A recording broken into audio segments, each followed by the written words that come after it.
All right, here is a sample of an Avid summative if you were going to do it as a screencast or a Google slideshow. And just to give you a sense of the scope of how much research you should be doing and what you should be reporting out on. So here's my project about a systems changer who made an innovative change to a system named Malala. So the system is education. Uh, Malala was born and raised in Pakistan. The education system there was built and controlled by the ruling party and government. When the Taliban came into power in the 90s, they made all of the public schools religious schools, and they banned all girls over the age of 8 from getting an education. And boys were not allowed to wear Western clothing to school anymore. They had to wear traditional Pakistani clothing. So the education system was run by the government. The system worked the way it was designed. So the Taliban wanted to design a system that would raise Pakistani men to think in the way that the Taliban wanted them to think. And it wanted to keep women at home where they took care of the household and took care of the men. And so the system was designed to do that, and it worked the way it was designed. Who was left out of the system? Anyone in Pakistan who did not follow the Taliban's version of Islam were left out. So like Malala's father, who had worked at and run a girls' school, he was left out of the system because his job disappeared. But it especially left out girls and women because they were not allowed to get any level of education. And that meant that they couldn't get work and they couldn't do anything outside of the home because they had absolutely no skills or knowledge that were recognized by society, except for taking care of a home and a family. So Malala is the person who's working to change the system.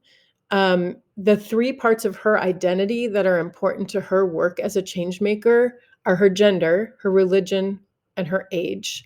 So as a young Muslim woman, she was denied an education, and then she used those parts of her identity to become an international spokesperson for girls' rights, and especially for girls' access to education. So those are the 3 parts of her identity that are most important in her work. Malala's power comes from her ability to get people to listen to her and trust her. They will follow her just because they think she's amazing and brave and beautiful and strong and smart. She now has a lot of other kinds of power. She has skill power and she has role power because she's gone to Oxford University and she has won a Nobel Prize. But originally it was her people power that let her change a system. She was just incredibly brave to speak up, and then she continued to speak up even after the Taliban tried to kill her. Her change, her innovative change, is speaking out in a system where others were silent. So she wrote and delivered speeches challenging the Taliban's ban on girls in schools. It's not something that other people were doing, especially not people who looked like Malala. Young women did not challenge the Taliban. So it was innovative in that she was trying something different and new that other people were not trying. She became a target because she was speaking out, and she was shot in the head point blank by the Taliban. She survived. She was brought to a hospital in England. And then she and her family lived in exile from Pakistan. She's gone on to win the Nobel Prize, go to Oxford University, and found a foundation called the Malala Fund that tries to address inequities in education for girls around the world. Her innovation is working. She has taken the money that she got from winning the Nobel Prize and built schools for girls in Pakistan. In fact, right in the town where she grew up, she has built a school. There is still a long way to go, both in Pakistan and around the world, to ensure that all girls have access to education.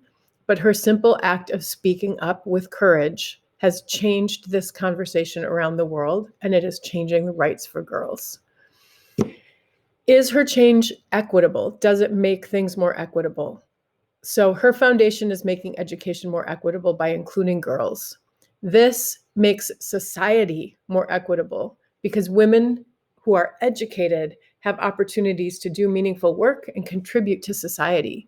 So focusing on equity in education ends up changing equity in all kinds of other systems, because as more people can get educated, they can go on to change systems outside of the education system. And here's my works cited page. And I have put it into MyBib and alphabetized them in order.